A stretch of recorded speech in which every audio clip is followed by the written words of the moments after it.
नमस्कार दोस्तों, मैं हूं सूर्या कौशल और आज हम चर्चा करने वाले हैं उस बच्चे के बारे में, उस मासूम बच्चे के बारे में कि जिस बच्चे ने गलती किया ही नहीं, फिर भी उसे उसका हर्जाना अपना जान देकर चुकाना पड़ा, अपनी ज़िंदगी गंवा करके चुकानी पड़ी है।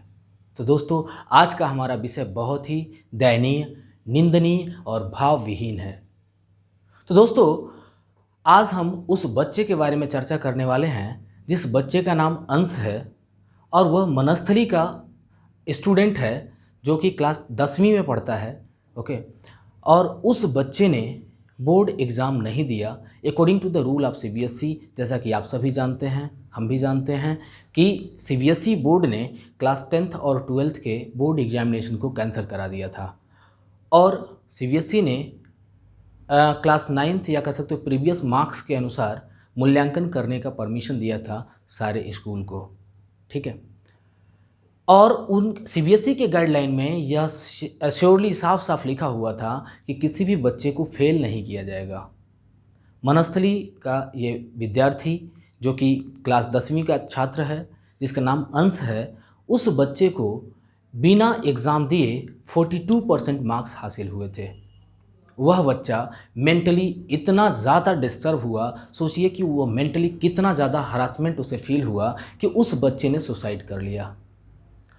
आखिर क्या कसूर था उस बच्चे का कि उस बच्चे का मूल्यांकन बिना एग्ज़ाम दिए ऐसे ही उसका मूल्यांकन कर दिया गया, या उस बच्चे का एनालिसिस बिना एग्ज़ाम के कर दिया गया। मैं आपसे पूछना चाहता हूँ कि क्या किसी बच्चे का मूल्यांकन उसके प्रीवियस रिजल्ट को देखकर या स्कूल के पास्ट 3 इयर्स का बेटर परफॉर्मेंस के आधार पर क्या किसी का मूल्यांकन कर पाना पॉसिबल है? क्या आप किसी बच्चे का मूल्यांकन कर सकते हैं? ये जनता भी जानना चाहती है और मैं इन सारे विद्यार्थियों के तरफ से आपसे ये सवाल करना चाहता हूँ। मैं उस स्कूल से भी ये सवाल करना चाहता हूँ जिस स्कूल ने उस बच्चे को 42% मार्क्स दे करके और उस बच्चे को हतोत्साहित कर दिया था। साथ ही साथ मैं सीबीएसई बोर्ड से भी ये सवाल करना चाहता हूँ कि सीबीएसई बोर्ड ने आखिर किस बेसिस पर यह आधार तैयार किया कि किसी भी स्कूल के प्रीवियस 3 इयर्स के मार्क्स को देखते हुए उन बच्चों को अंक दिया जाएगा या जो भी उनका रिजल्ट है रिजल्ट घोषित किया जाएगा। ज़रा सोचिए कि क्या आप उस बच्चे की रिक्वायरमेंट को पूरी कर सकते हैं? क्या आप उस निर्दोष बच्चे के घर वालों का सहारा बन सकते हैं? नहीं बन सकते, और ना ही उस बच्चे की जगह को पूरा कर सकते हैं। उस बच्चे ने जो गलती किया ही नहीं, उसका हर्जाना उसने अपनी जान दे करके चुकाई है। वो बच्चा इतना हतोत्साहित था, उस बच्चे को समझ नहीं आया कि हम क्या करें, किधर जाएं, जबकि उस बच्चे ने एग्ज़ाम दिया ही नहीं था।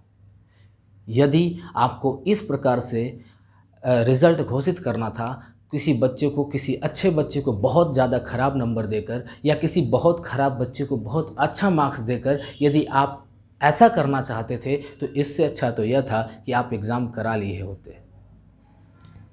मैं इन बच्चों के तरफ से आपसे गुहार करता हूं कि जिन बच्चों का मूल्यांकन गलत किया गया है, जिन बच्चों के अंक गलत चढ़ाए गए हैं, उन बच्चों के साथ इंसाफ किया जाए, उन बच्चों के अंक को सुधार किया जाए और उनके भविष्य को देखते हुए, उनके भविष्य की उज्जवल कामना करते हुए हमें इस कदम को उठाना पड़ेगा, सीबीएसई को इस कदम को उठाना पड़ेगा और उन बच्चों का मूल्यांकन करना पड़ेगा।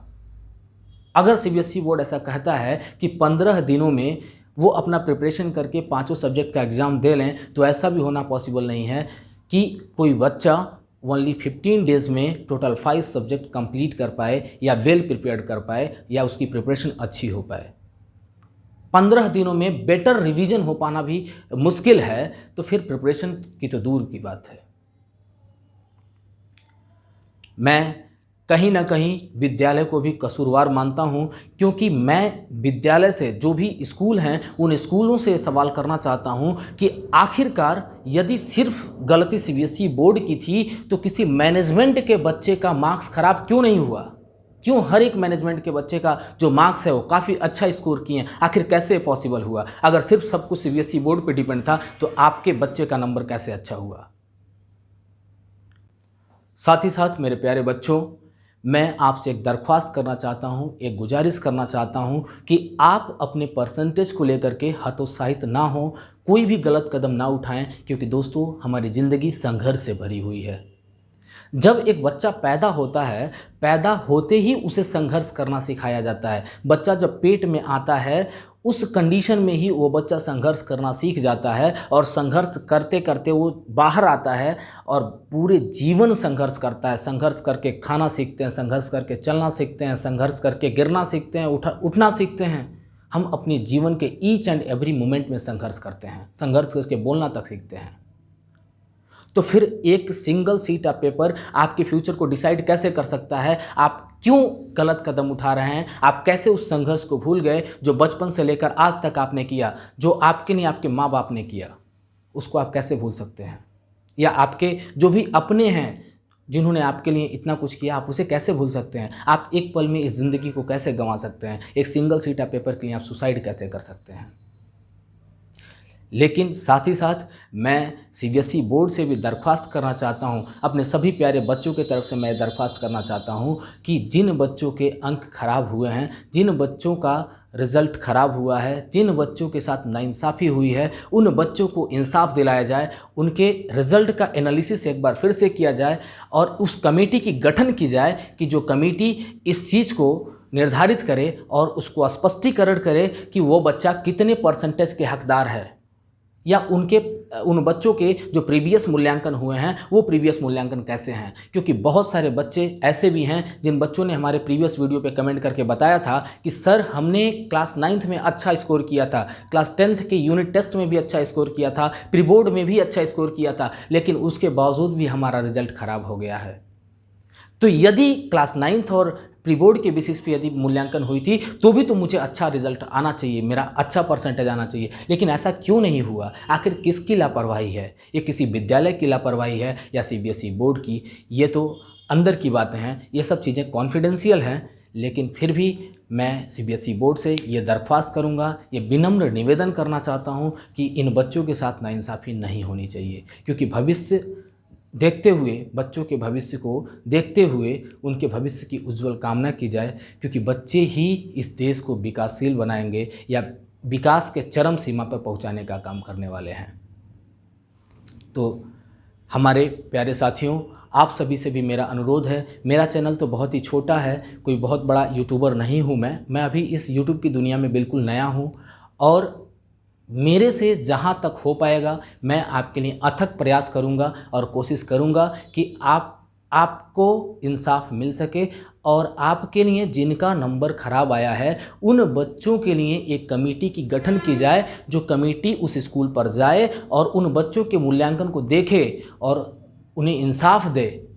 क्योंकि 15 दिनों में, सिर्फ और सिर्फ 15 दिनों में ये हमारे प्यारे बच्चे वेल प्रिपेयर्ड प्रिपरेशन नहीं कर पाएंगे अपने बोर्ड एग्ज़ाम के लिए। और अगर आप भी चाहते हैं, आप हमसे सहमत हैं कि हाँ ऐसा होना चाहिए, कमेटी का गठन होना चाहिए जो कि आपके अंक को सुधार कर सके, आपको इंसाफ दिला सके, तो आप ज़्यादा से ज़्यादा इस वीडियो को शेयर करें और हमारे वीडियो के नीचे कमेंट में जस्टिस फॉर बोर्ड स्टूडेंट्स लिखें। और जहाँ पर भी सोशल मीडिया पे आप हमारे वीडियो को शेयर करते हैं वहाँ पर ये शब्द ज़रूर लिखें, justice for board students. Okay.